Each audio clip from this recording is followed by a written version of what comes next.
राधे राधे दोस्तों, कैसे हैं आप सब। मैं बिल्कुल ठीक हूँ। राधा की संसार में आप सभी का स्वागत है। तो अभी आ रहा है मोहिनी एकादशी।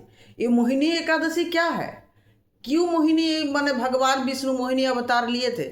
हम लोग जानते हैं कि एकादशी तिथि जो विष्णु भगवान और माता लक्ष्मी को ही समर्पित होता है। तो भगवान विष्णु को मोहिनी स्वरूप में पूजा मोहिनी एकादशी में होता है। क्यों होता है, मोहिनी एकादशी के पीछे पौराणिक कथा क्या है, मोहिनी एकादशी का पूजन विधि, मुहूर्त, क्या क्या सामग्री दान करे, कैसे पारण करे, क्या करना चाहिए उस दिन, क्या नहीं करना चाहिए, सब विषय में विस्तारित जानकारी आज आपको इस वीडियो में मिल जाएगा। चैनल में नए हैं तो चैनल को सब्सक्राइब कर लीजिए, और वीडियो अगर आप लोग को अच्छा लगा तो अंत में इसको लाइक ज़रूर कर दीजिएगा, क्योंकि आप लोग का एक लाइक से मुझे बहुत इंस्पिरेशन मिलता है। आप लोग जब लाइक करते हैं, कमेंट में कुछ लिखते हैं, तो मुझे और नए अच्छे अच्छे वीडियो बनाने का इच्छा होता है। तो आप सबसे विनती है, लाइक करके एक कमेंट जरूर कर दीजिएगा, चैनल को सब्सक्राइब कर लीजिएगा। तो चलिए शुरू करते हैं कि मोहिनी एकादशी को मोहिनी एकादशी क्यों बोला जाता है, इस विषय में थोड़ा सा चर्चा कर लेते। तो वो क्या क्यों बोलता है मोहिनी एकादशी इसको ना, भगवान विष्णु का मोहिनी अवतार धारण किए थे। क्यों मोहिनी अवतार भगवान धारण किए थे, समुद्र मंथन हुआ था। हम लोग सबको समुद्र मंथन का जो पौराणिक कथा है जानते हैं। समुद्र मंथन में जो सब वस्तुएं वो आए थे, समुद्र से नीचे से वस्तुएं आया था मंथन करके, कुछ देवता कुछ असुर लोग ले लिए थे। अब उसके बाद धन्वंतरी भगवान जो है अमृत का कलश लेकर के समुद्र से ऊपर आए थे। अब उस अमृत को कलश को लेकर के देवता और असुर में द्वंद्व शुरू हो गया था। देवता को चाहिए था अपने, और असुर चाह रहा था खुद पीने के लिए, क्योंकि जो अमृत पिएगा वो अमर हो जाएगा। तो असुर पिया जाता भगवान। अब जब लड़ाई शुरू हो रहा था, भगवान विष्णु सोचे अगर ये अमृत जो है असुर लोग पी लिया और अमर हो गया, तो दुनिया में खाली ये लोग जो है खाली ये लोग कलह पैदा करते रहेगा, दुनिया में शांति नहीं रहेगा। ये लोग को अमृत नहीं देना चाहिए दुनिया के भलाई के लिए। ब्रह्म ये जो सृष्टि है, सृष्टि के भलाई के लिए असुर को अमृत देना उचित नहीं है। तो सॉरी दोस्तों, तो क्या किए भगवान विष्णु ने उस समय मोहिनी अवतार धारण के सुंदर सा अनुपम एकदम निरुपमा नारी बन गए, और बन के वहाँ घूमते रहे। और वो जाकर के अमृत कलश ले लिए असुरों का। दो असुर जो है, असुरों को राहु और केतु लेकर के भाग रहे थे, असुरों को हाथ से अमृत कलश ले लिए। अमृत कलश लेकर के बोल रहे हैं, देखो तुम लोग तो बहुत अच्छे हो, हम ना अब सब असुर चाह रहे थे मोहिनी को अपना संबंध जोड़ने का, अपना रिश्ता जोड़े, अपना शादी करे। तो सब कोई चाहे, तो मोहिनी तब उसी जाल में सबको फंसा के बोले, चलो तुम लोग पंक्ति बनाकर बैठ जाओ, हम तुम लोगों को दे रहे हैं जो ये वाला अमृत, तुम लोग को धीरे धीरे एक बारी बारी से हम पिला रहे हैं। अब एक बार एक तरफ देवता बैठे, एक तरफ से असुर लोग बैठे। भगवान विष्णु क्या किए, मोहिनी अवतार रूपी भगवान विष्णु ने पहले देवताओं को बोले कि देखो पहले ऊपर का जो है ना अमृत, ये पतला है, नीचे गाढ़ा गाढ़ा सा है, तो पतला वाला देवताओं को दे देते हैं, और नीचे वाला जो रहेगा अच्छा वो तुम लोग को देंगे। असुर लोग तो वो मोहिनी के रूप में एकदम भूल गया था सब कुछ। वो तो बोले हाँ हाँ ठीक है देवी जी, आप जो बोल रहे हैं वही सही है। और भगवान विष्णु ऐसे छल करके देवता को पिलाने लगे अमृत। और उसी में जो है राहु और केतु को समझ में आ गया था कि राहु को समझ में आ गया था कि कुछ छल हो रहा है। तो राहु जा करके सूर्य और चंद्र के बीच में बैठ गए, और पीने के लिए, अमृत पीने के लिए वहाँ बैठ गए। और भगवान तो जब दे रहे थे, क्या भगवान को पता नहीं था कि राक्षस है, ये असुर है, लेकिन भगवान पंक्ति भेद का पाप ना लगे इस चक्कर में राहु को भी अमृत पिला दिया। जैसे राहु अमृत पी गया, तो सूर्यदेव और चंद्रदेव पहचान लिया कि तो असुर है। तब भगवान ने वो जो है चंद्रदेव सूर्य चंद्र के बात सुन के समझ में आ गया कि ये असुर है। तो भगवान अपने सुदर्शन चक्र लेकर के वो छोड़े, और राहु का गला जो कट गया। तो राहु का ऊपर वाला हिस्सा राहु और नीचे वाला हिस्सा केतु नाम से जाना गया। जो ग्रह हम लोग जानते हैं ना, राहु केतु, यही राहु केतु है। तो जो भी है ऐसे करके मोहिनी भगवान विष्णु ने मोहिनी अवतार धारण करके इस सृष्टि के रक्षा करने के लिए असुरों को अमृत से वंचित किया, और अपने देवताओं को असुर पिलाया और अमृत का रक्षा किया। मतलब मोहिनी देवी ने, भगवान विष्णु, मोहिनी रूपी भगवान विष्णु ने ये देव सृष्टि की रक्षा करने के लिए अमृत को रक्षा किया और अमृत देवता को पिलाए। मोहिनी के पास रहता है अमृत। तो हम लोग अगर विष्णु के मोहिनी रूप को सब उस दिन पूजा करेंगे, अगर जिसके घर में गोविंद सेवा है या विष्णु सेवा है, मूर्ति है, विग्रह, उसको आप मोहिनी स्वरूप में सुंदर से सजाएंगे और श्रृंगार करके पूजा करेंगे तो आपको भी जीवन में अमृत फैलेगा, आपका जीवन सुखी और सुंदर बन जाएगा। तो इसीलिए मोहिनी एकादशी का पूजा भी किया जाता है। मोहिनी एकादशी विष्णु भगवान का मोहिनी स्वरूप का ही पूजा है। आप जानते हैं कि मोहिनी एकादशी में हम लोग क्या करें क्या नहीं करें। हर एकादशी में हम लोग जैसे पूजा करते हैं, पूजा उसी समय उसी टाइप का करना होगा, ऐसे ही विधि अनुसार होगा।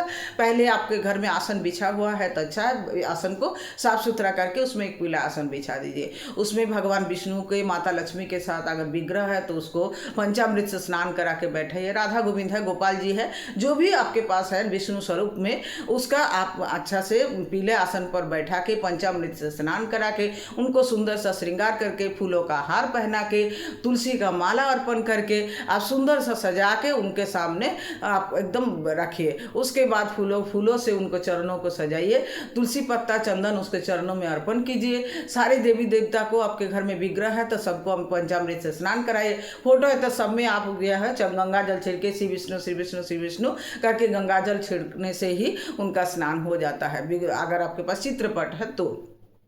उसके बाद आप सुंदर से जो भी है फल आप व्यवस्था किए, क्योंकि एकादशी है, फल ही चढ़ाया जाता है, फल का ही भोग लगता है। उसमें आप जैसे है मखाना का खीर, साबूदाना का खीर, सिंघाड़ा आटा का हलवा या जो भी आप सामग्री बनाए हैं वो सामग्री को आप फल के साथ सामग्री को भोग के लिए रेडी कर दीजिए। उसके बाद सारे देवी देवता को पंचामृत से तो स्नान करा ही दिए हैं। उसके बाद आप क्या कीजिए, हाथ में जल लेकर के, जल में चावल नहीं लिया जाता उस दिन, क्योंकि उस दिन एकादशी है, तो चावल नहीं लेके फूल और एक कॉइन लेकर के, एक सुपारी लेकर के आप श्री विष्णु करके, मेरा ये नाम है, मेरा ये गोत्र है, आज आप मोहिनी एकादशी का व्रत कर रहे हैं, हे माता लक्ष्मी, हे श्री विष्णु, मेरा ये व्रत को आप पूर्ण करने का जो है शक्ति दीजिए। ये व्रत हम एकदम बिना बाधा का पूर्ण कर सके, इसके लिए आप मुझे आशीर्वाद प्रदान कीजिए और मुझे शुभ फल प्रदान कीजिए। ऐसा बोल के आप संकल्प लीजिए। उसके बाद आप क्या कीजिए, संकल्प लेने के बाद आप सारी देवी देवता को, पंचदेव को पूजा कीजिए, सारी देवता को पूजा कीजिए। घी का दीपक जलाना बिल्कुल नहीं भूलिएगा। उसमें घी का दीपक जला, चामेली तेल होता है तो उसका भी आप दीपक जला सकते हैं। दीपक जला के सुंदर से रखना है और सुगंध घर में फैला देना है। आपके पास इत्र है तो भगवान को इत्र सेवा जरूर करना है, भगवान का सुंदर सा श्रृंगार करना है। राधा गोविंद है तो आप सुंदर सा श्रृंगार करना है। आप अगर संभव है तो द्वारे पर तोरण लगाइए और गेट पर जो है आप रंगोली बनाइए। आप जितना सुंदर से भगवान का सेवा कर सकते हैं उतना सुंदर आप कर पाएंगे। उसके बाद सारी पूजा पाठ करने के बाद आप श्री विष्णु का विष्णु सहस्त्रनाम, राधा सहस्त्रनाम, विष्णु चालीसा, राधा चालीसा, विष्णु कृपा कटाक्ष, कृष्ण कृपा कटाक्ष, राधा कृपा कटाक्ष, ये सब आप पाठ कर सकते हैं। ये सब पाठ करने के बाद आप गीता पाठ, भागवत पाठ सब करके आरती करना होगा। आरती करने के लिए वही आपको दिया लीजिए, दिया में आप घी और जो है रुई बत्ती लेने के बाद उसमें आप एक कपूर, एक लौंग, इलायची, थोड़ा सा हल्दी। इस बार भी गुरुवार को ही मोहिनी एकादशी पड़ रहा है तो आप गुरुवार को आरती करने के लिए दिया में थोड़ा सा हल्दी डाल करके उसको आप आरती कीजिए, क्योंकि अगर पूजा में कोई भी त्रुटि हो जाता है तो आरती करने से उसका सारा माफ हो जाता है, तो आरती करना चाहिए। उसके बाद आप प्रणाम कर लीजिए। घर में ज़्यादा से ज़्यादा भजन चला के रखिए, आप ज़्यादा से ज़्यादा नाम जप कीजिए। इस आपका एकादशी पूजन का विधि। एकादशी पूजन आपको ऐसे ही करना है। चलिए अब जानते हैं कि एकादशी पूजन जो आप करेंगे किस मुहूर्त में करेंगे, मतलब मोहिनी एकादशी का जो व्रत है कब शुरू हो रहा है, कब इसका अंत हो रहा है, इसका पारण कब है। अब इस विषय में हम लोग जान लेते हैं। चलिए पढ़ते हैं कि जानते हैं कि मोहिनी एकादशी का जो व्रत है वो किस मुहूर्त में हम लोग को करना है।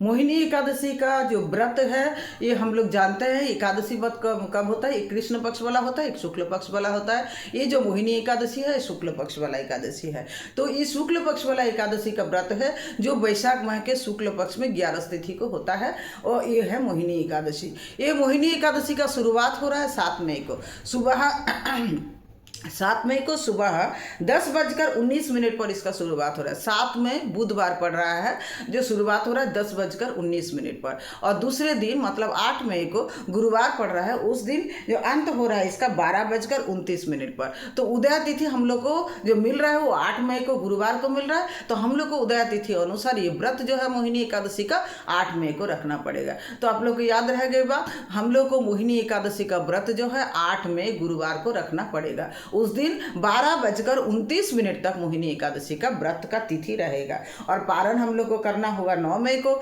9 मई को पारण हम लोग को कब करना है? अच्छा, मोहिनी एकादशी का व्रत का जो विशेष कुछ मुहूर्त है पहले हम वो बताते हैं, फिर बाद में आता है पारण का बाद में। देखिए, मोहिनी एकादशी का जो विशेष मुहूर्त है वो ब्रह्म मुहूर्त है, जो 4:10 से लेकर के 4:53 तक है।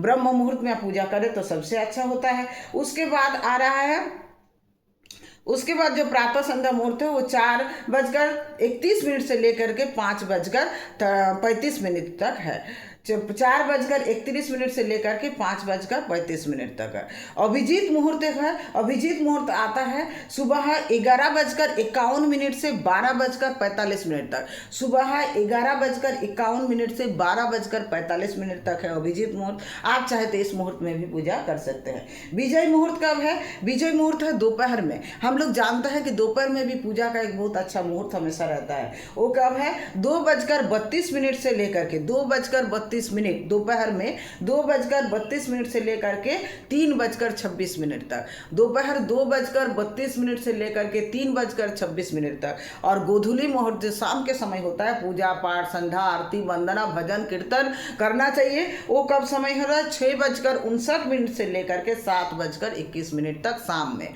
शाम 6:21 से लेकर के 7:21, 6:59 से लेकर के 7:21 तक।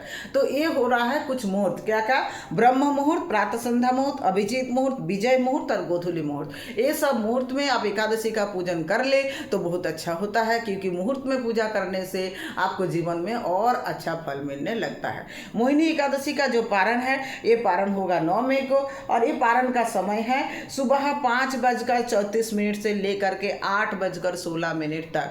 मोहिनी एकादशी का पारण का समय है 9 मई शुक्रवार को 5:34 से लेकर के 8:16 तक। तो इसके इस समय सबसे अच्छा होता है कि आप समय अनुसार पारण कर ले। आप जान लेते हैं कि एकादशी का जो है क्या करना चाहिए और क्या नहीं करना चाहिए। एकादशी के दिन, एकादशी के दिन आपको ज़्यादा से ज़्यादा पूजन पाठ करना चाहिए, नाम जप करना चाहिए।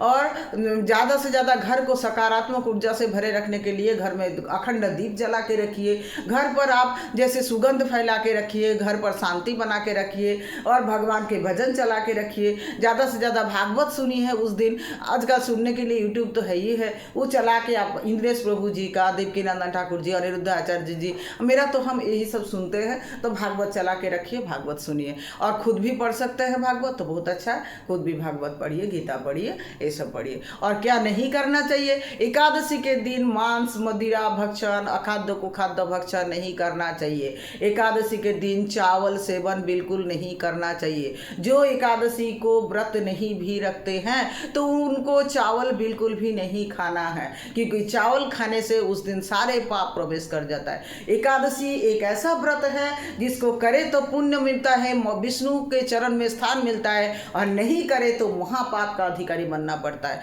अगर उस दिन आप एकादशी व्रत नहीं भी कर सकते तो चावल तो बिल्कुल नहीं खाना है, शुद्ध शाकाहारी भोजन बना करके खाना है, घर में परिवार सबको खिलाना है।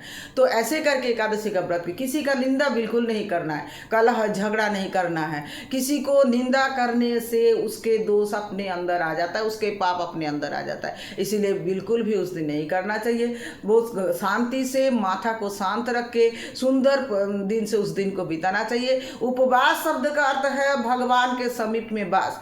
तो उपवास एकादशी करके निंदा, चुगली, झगड़ा, कलह करते रहना, दिन भर में पूजा का नामो निशान नहीं, खाली फास्टिंग कर लिए हो गया, ऐसा उपवास नहीं होता है। उस दिन ज़्यादा से ज़्यादा समय आपको भगवान के समीप में वास करना है, मतलब भगवान के सामने में रह के आपको दिन व्यतीत करना है। जो एकादशी व्रत है इसका शुरुआत सब हर दिन हर बार बताते हैं कि दशमी के दिन से होता है। दशमी के दिन शुद्ध सात्विक भोजन ग्रहण करना चाहिए। आप अगर कर सके तो एक ही बार भोजन करिए, बाकी फल खाइए, और नहीं कर सकते, बीमार है तो अब खाइए, लेकिन शुद्ध सात्विक भोजन खाइए।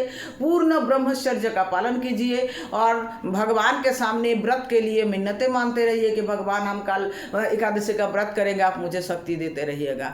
तो ऐसे करके दशमी का दिन पार कीजिए। एकादशी के दिन पूर्ण विधि समेत उसको उपवास कीजिए, और द्वादशी के समय में जो पारण किया जाता है सुबह में, वो निर्धारित समय पर पारण कीजिए। पारण के समय सबसे पहले भगवान नहा धो के भगवान के पूजा सेवा करके, भगवान के भोग अर्पण करके, भगवान के भोग में जो तुलसी पत्ता रहता है तुलसी पत्ता पहले ग्रहण कर लीजिए। और चावल के बिना पारण नहीं होता, तो चावल आपको जरूर खाना है उस दिन, भगवान को भोग में भी लगाना है बना के, और आपको शुद्ध सात्विक भोजन ग्रहण करके द्वादशी का जो है पारण करना चाहिए। एकादशी के दिन एक नियम है कि रात्रि जागरण करना चाहिए। एकादशी व्रत करने के बाद अगर रात्रि जागरण करते हैं तो आपको पूरे फल मिलता है। अगर आप रात्रि जागरण नहीं भी कर पाते हैं, आज का व्यस्त लाइफ में रात्रि जागरण करना आसान तो नहीं होता, लेकिन अगर आप कर सकते हैं तो करिए। नहीं भी कर सकते तो कम से कम 12 बजे तक तो आपको जाग के भगवान का नाम स्मरण करना ही चाहिए। तो ये सब कुछ जो तथ्य है